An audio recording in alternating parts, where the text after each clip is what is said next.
নমস্কার,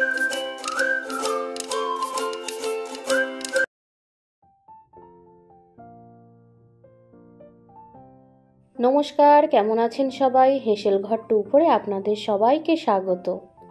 অনেক দিন ধরে মন চাইছিল একটু ডিমওয়ালা ইলিশ খেতে, তাই আজকে ডিমওয়ালা ইলিশ নিয়ে আমি হাজির হয়ে গেছি। রেসিপিটাও শেয়ার করব আর নিজেও খাবো। অনেক দিনের ইচ্ছেটা পূরণ হবে। যাই হোক, আজকে তো চলুন, ইলিশ মাছটা প্রথমে কেটে নিতে হবে। তাই একটা ইজি ওয়েতে আঁশটা ছাড়ানোর জন্য এই জিনিসটা ব্যবহার করেছি। খুব তাড়াতাড়ি আঁশটা ছাড়ানো হয়ে যায়। একটা কলা পাতা নিয়েছি, তার উপরে মাছটা নিয়ে ছাড়াচ্ছি। মাছটার ওজন ছিল 1 কেজি 200। মাছটা আঁশ ছাড়িয়ে একবার ধুয়ে নেওয়া হয়েছে। এখন মাছটা কেটে নিচ্ছি। জানি অনেকেই বলবেন মাছে ডিম আছে, সে মাছের স্বাদ হবে না, কিন্তু আমার না ইলিশ মাছের ডিমটা খেতে খুব ভালো লাগে। আপনাদের মধ্যেও হয়তো অনেকের ইলিশ মাছের ডিমটা ভালো লাগে। কার ভালো লাগে আমাকে অবশ্যই কমেন্টের মাধ্যমে জানাবেন।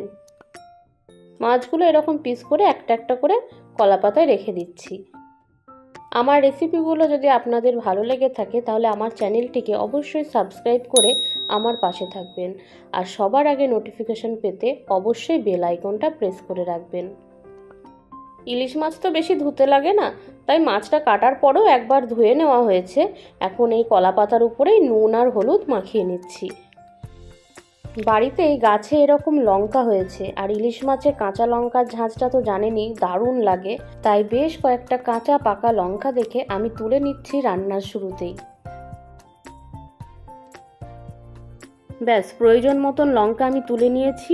লঙ্কাগুলোই কিন্তু খুব ঝাল আছে আর খেতেও খুব ভালো লাগে। এই যে দেখুন কি সুন্দর লাগছে লঙ্কাগুলো ধুয়ে নিয়েছি। এবার মশলা করব সর্ষে আর এই তুলে আনা লঙ্কাগুলো, এগুলো একসাথে একটা মিক্সিতে নিয়ে পেস্ট করে নিয়েছি। কড়াই বসিয়ে দিয়েছিলাম আগেই, মাছের ডিমটা ভেজে নিয়েছি, তাই তেলটা দেওয়াই ছিল। আরও একটু তেল লাগতো, তাই সামান্য তেল দিয়ে তার মধ্যে কালো জিরে ফোড়ন দিয়ে 2টো কাঁচা লঙ্কা এর মধ্যেই দিয়ে দিলাম। এবার সর্ষে কাঁচা লঙ্কার পেস্টটা এই তেলের মধ্যে দিয়েই খুন্তি দিয়ে নাড়িয়ে নিচ্ছি। তার মধ্যে দিয়ে দেবো নুন আর হলুদ। সর্ষে যেহেতু বেশি মশলা কষানোর দরকার নেই, হালকা কষিয়ে দিয়ে দেবো পরিমাণ মতো জল। মিক্সিতে যে সর্ষে লঙ্কাটা বেটে রেখেছিলাম সেইটাই ধুয়ে জলটা দিয়ে দিচ্ছি। জল দেওয়ার পর মাছগুলো একে একে দিয়ে দেবো। আপনারা তো দেখেছেনই আমি মাছটা ভাজিনি, তখন আমি মাছের ডিমটা ভেজেছিলাম, মাছটা কাঁচাই রান্না করছি। তাই জল দেওয়ার পরে কাঁচা মাছগুলো একে একে দিয়ে দিচ্ছি। এবার দিয়ে দিলাম ভেজে রাখা ডিমগুলো। হালকা হাতে নেড়ে চেড়েই এবার ফোটার জন্য রেখে দেবো।